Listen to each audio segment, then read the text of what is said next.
Hello, xin chào tất cả mọi người, đây là công việc hàng ngày của mình nha. Ngày nào mình cũng phải đi cắt cỏ rồi hái rau lượm xong là về làm việc nhà này. Mọi người có giống mình không? Đi đâu cũng là một mình hết á.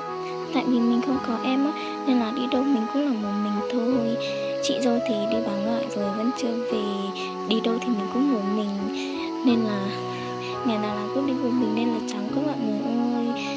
Buổi nào cũng là hai chuyến Quảng Châu, xong là đi hái rau lượm này, xong là về làm việc nhà thôi. Ngày nào cũng công việc cũ thôi mọi người, có chán không? Mình thì suốt ngày làm công việc cũ thôi nên là cũng rất là chán đó mọi người ơi. Bây giờ thì mình cũng cắt xong 2 chuyến rồi nha. Thì bây giờ mình sẽ chuẩn bị đi hái rau lượm luôn nha. Mọi người theo dõi mình đi hái rau lượm nha.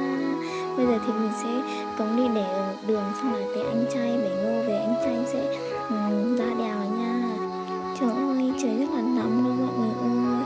Mình đi cắt có mới 2 chuyến thôi mà mình ra hết mồ hôi, cả người toàn là mồ hôi ấy mọi người ơi. Bây giờ thì mình chỉ muốn tắm thôi mọi người ạ. Nhưng mà bây giờ thì mình còn phải đi hái rau lượm nữa nên là cũng chưa thể về nhà nha. Phải hái rau lượm xong là mình mới về được nhà nha. Về nhà thì mình còn phải làm việc nhà nữa. Làm hết việc nhà thì mình mới rảnh đi tắm nha mọi người.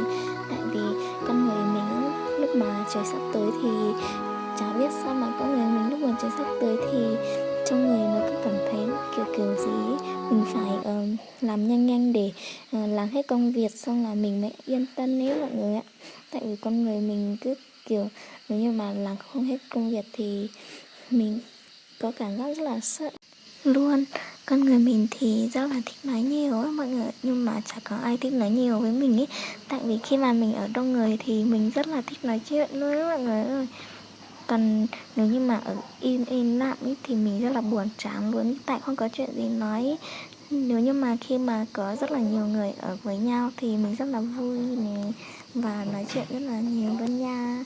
Con người của mình thì không thích cãi nhau đâu, mình chưa bao giờ cãi nhau luôn nè. Về đến nhà thì mình còn phải nấu cắn lợn đấy nha. Trong khi đang nấu cắn lợn thì mình cũng tước rau luôn nha. Tước rau để tí nữa mình cần nấu cơm tối ăn nha mọi người ơi. Lúc này là nước cũng sắp sôi rồi nên là mình cũng phải cho cắn vào nè. Bây giờ thì mình sẽ cho cắn vào nha. Tại vì không có ai ở nhà nên là công việc nhà mình sẽ làm hết nha mọi người. Lúc này thì mình sẽ đi bán rau lợn nha. Nhà mình thì chỉ dùng máy bán thôi mọi người ạ, nên là cũng bán rất là nhanh luôn ý. Mình bán xong rồi thì mình sẽ lấy đi để trong cái chảo, xong là sẽ đổ cán vào, trộn vào nha. Trộn xong tí nữa nó không nóng nữa thì mình sẽ lấy đi cho lợn ăn nha. Lúc này thì mình sẽ nạo bí này, nạo thành sợi cho là sẽ xào nha. Xào như này rất là ngon đó mọi người ạ. Mình sẽ để gừng trước rồi sẽ xào bí sau nha, rất là ngon luôn mọi người. Xào bí xong rồi thì lúc này mình sẽ thái cái quả này nha. Cái quả này mình cũng không biết là quả gì á, mình quên mất tên rồi mọi người. Nếu như mọi người biết thì có thể cho mình biết tên nha.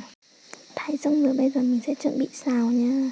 Xào xong rồi thì mình sẽ ăn tối, mời mọi người ăn tối của mình nha. Bữa tối của mình chỉ có vậy thôi.